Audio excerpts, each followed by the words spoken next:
Welcome to More Than a Few Words, a marketing conversation. This is your host, Lorraine Ball. And I'm guessing when it comes to social media, you spend a lot of time chasing rainbows and trends and things that are going to make you jump to the top of everyone's feed. But maybe that's not what you should be doing. Maybe there's another approach, and that's what we're going to talk about today. I've invited Alice Seba. She's a noted content marketing expert with more than 2 decades of experience helping online publishers use the power of persuasive content to generate sales. She sold millions of dollars worth of content herself, and she teaches others how to create loyalty and positive word of mouth for their businesses, all through content. Alice, welcome to the show. Well, thank you so much for having me, Lorraine. It's great to be here. I am excited about the conversation because in your original note to me, you talked about a strategy for algorithm busters. So let's start there because I hate the algorithm. I hate that it shows me stuff from a week ago. I hate that it shows me things from people I think I should want to follow and not the people I want to follow. Right. So how do I bust the algorithm?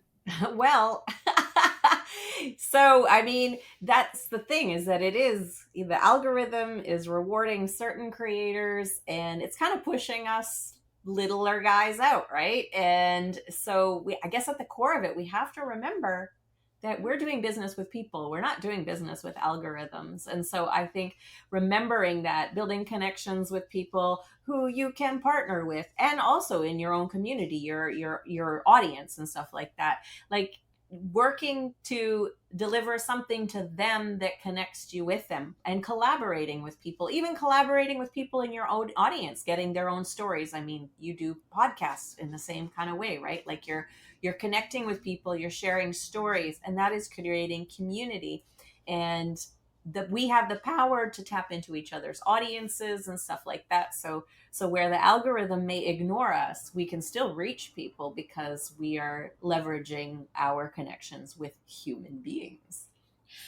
I think that's the thing people often forget is that getting 100 views, 200 views, if half of them are artificial, they're spiked by the algorithm, people kind of just trying to get you to notice them. People But they're scrolling, not. right? They're not even paying attention. They're just Absolutely. They're just liking because they want you to, oh, yeah, if I show up in their feed, maybe they'll look at mine. And what really matters are the people that are talking to you. Yeah, it's true. How do you reward them and encourage them to come back? Because I have noticed in my own notifications where it's trying to tell me who has been paying attention to me that I really see more often the people I've been talking to. Yeah, exactly.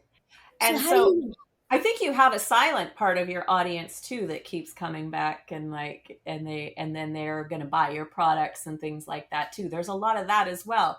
But I really think like it's been 23 years now of this, and writing, easy search engine rankings back in the day in 2002. It was so easy to get, but you still had to communicate with people. But I think what's still consistent is that you still have to be building your list, your mailing list. And especially if your audience is, millennials and older. I don't know about the young kids. I think if you're targeting a really young audience, I think you have more of a challenge. But for us, if it's, people our age, then you're building a mailing list. So you're offering something useful that they will be able to use, and that you are connecting with them. That way you have an invitation into their inbox, right? Where you can communicate with them. And yes, there are filters that sometimes emails don't go through, but generally speaking, it's way easier than trying to get at the top of, get all the attention on Instagram or TikTok or something like that. And it's consistent too. So how do you create that bridge? Because we know that LinkedIn does not love posts with links. Mm-hmm. They none of none of the social platforms want you leaving Right. their platform. Yeah. And so, what's your workaround for that? I mean, I think it's a conversation. So you tell them what you have, and you can say, like, ask me if you want it, right? They can send you a message, or you can send them a message, and I know people do that, like, sort of to trick the algorithm, because it actually does. It actually makes, because it creates engagement on your post. But I think you should be just really comfortable with talking about everything you have to offer. If you have products that are for sale, or you have something that people can opt into, then you should be talking about it. It should be part of you giving information. It's not about being self-promotional. It's about sharing your opinion on a certain topic, and then saying, and hey, I also have this thing in case you want it. This has some tools in it, templates or something like that. Let me know if you want it, right? You don't have to link to it. Okay, I lost you, Uh-oh. and then you came back, and I think that was on my side. Um, and we were talking about, you were talking about, um, you had just gotten through the comment about tricking the algorithm with the DMs, Oh, yeah. and, which I Yeah. love. I love that point. And and offering people things that they can click to or link to, and that helps you build your list. I love that. Um, can you pick up right after that, whatever the next point was that you were making?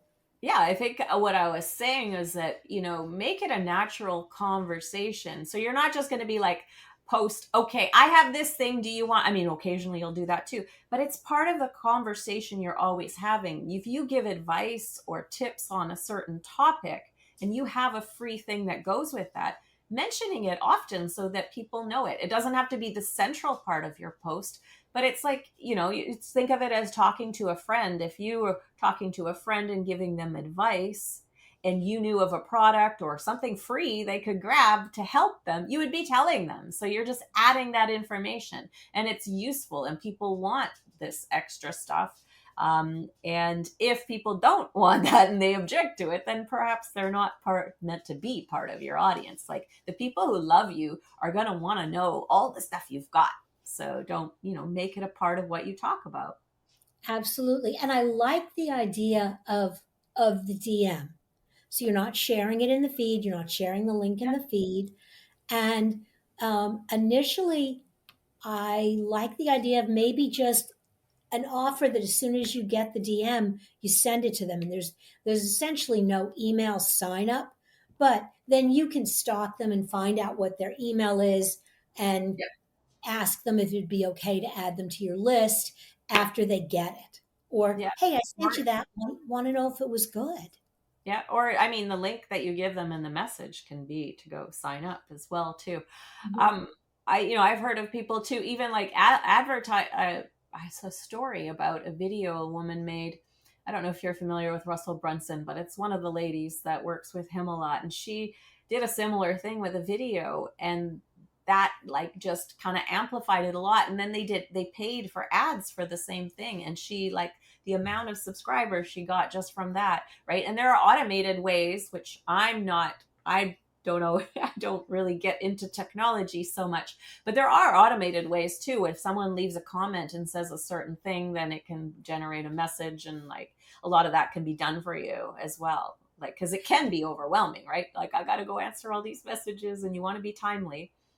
Mm-hmm. Yeah, but on the other side of it, I had somebody, and this is a word of caution on using some of those Mm-hmm. automated systems, is they had too many of them set up, and they were running too many offers. And um, I think it was LinkedIn that shut them down. Oh, wow, yeah, yeah, and there have been cases of stuff like that too. Like what I'm saying, I don't even use those tools, but I know they are there. Yeah, So yeah, you just want to, like, and you can also have an assistant who checks your posts and makes sure that that's updated and stuff. Because the human touch is always good too, right? abs- Yeah. absolutely. And I love that. I mean, if you're a really big user, you might get a ton of responses.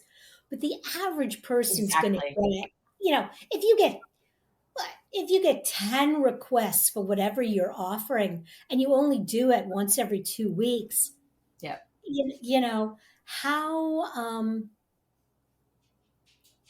uh, how much are you really asking for and how much work are you really signing up Yeah. for? And the No, answer is I think very. and it keeps you engaged with your audience. So it's like it's good. It's good. It's all good. And then in I between too, yeah, like just, casually talking about it too. I have this thing on my website and you don't have to like link to it. It's just part of the conversation, I think, too. Yeah. Absolutely. So, what else? Little tip to get around the algorithm, get noticed a little bit more on social media because we are there, and sometimes it's exhausting. I've worked out a schedule where Mhm. I hop on for 10 minutes in the morning. I get through what I need to get through. And then if I have some time, I'm sitting in a coffee shop or something, I might hop over. But otherwise, at least I was there 10 minutes a day. I pre schedule my posts so I don't have to worry about that. But how do I use my time better when I'm on LinkedIn or You know what? I on don't even Facebook? use LinkedIn. I don't even use LinkedIn. Okay. I think the funny thing is that I'm not big into social media. I like Facebook groups.